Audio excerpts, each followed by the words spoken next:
Okay, so today we're going to be looking at a 3D virtual reality headset by DEIM, but powered by Nibiru.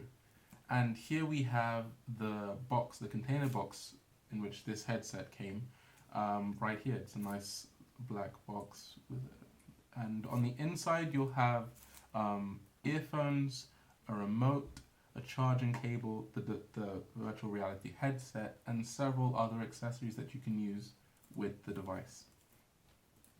Okay, now one of the first things, now let's look at the device. It's a nice black virtual reality headset and it's paired remote. One of the first things to note about this device is that there is no compartment space for the insertion of a mobile phone, and this is because the headset doesn't actually require a phone to function.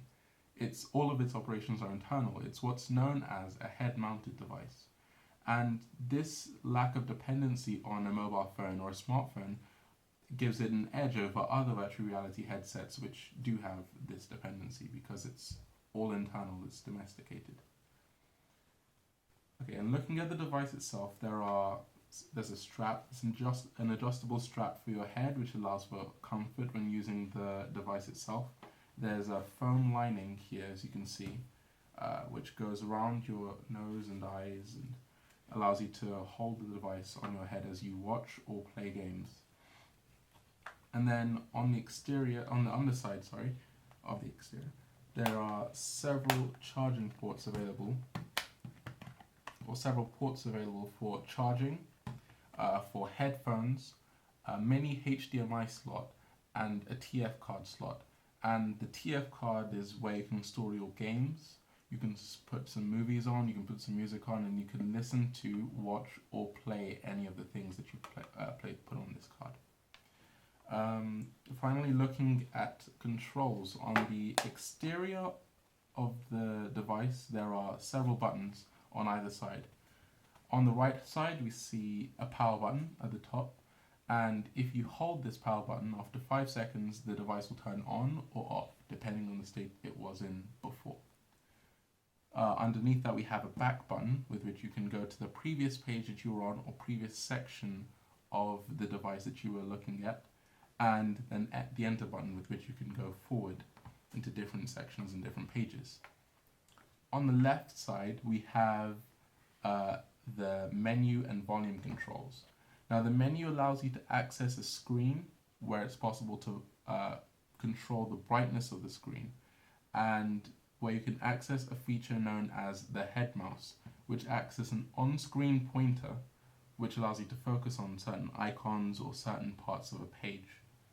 Then underneath that we have the volume up and volume down buttons, which are pretty self-explanatory. They allow you to increase and decrease the volume that you hear from the device. Now with regards to controlling the device and navigating through different sections of it, you have, first of all, you have this remote which comes paired with the device, and it acts as a sort of mini controller.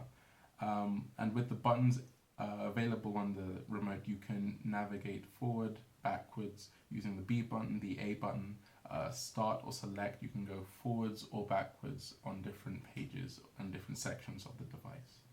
It also allows you to play games or certain games that require more interactive elements in them. Alternatively, you can enable the head mouse feature and use the controls on the sides of the headset to navigate if you don't have the remote with you at the time. Using the head mouse to focus on certain points of the page and then enter to select those points. And finally, you can use the head mouse and the Bluetooth remote together to navigate through different pages. I recommend that this is used for websites and the internet because it makes it a lot easier to go from one point of the internet to another, whereas with games and more built-in functions to the device, it's easier to go with either the Bluetooth remote or the head mouse. The headset itself possesses a set of Wi-Fi capabilities which make it possible to explore the internet, as I just mentioned, or watch videos on such websites as YouTube. And with before playing any of the games, there are also games available that you can download from the Google Play Store if you search the virtual reality section of it. Now, before playing any of the games in the apps or App Store section of the front menu display, which is what you see when you turn on the device, it's necessary to link a Google Play account to the device so that purchases and free downloads can be made from the Google Play Store. Now, this process is pretty simple, and once you've navigated your way to the App Store section or App section of the front menu display, you can proceed to link your Google Play account, or Google account rather. And once you've done all this, there are a number of games for you to choose from to play, and every day the number of games that you can play are increasing, so you'll never be bored.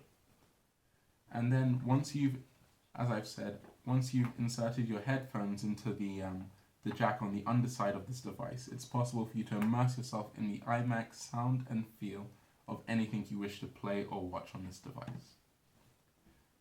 So, to conclude, as we've seen, this is a head-mounted device and it works pretty well without the use of a mobile phone or smartphone, and it's fairly easy to navigate through using either the paired remote or the head mouse that comes built into the virtual reality headset.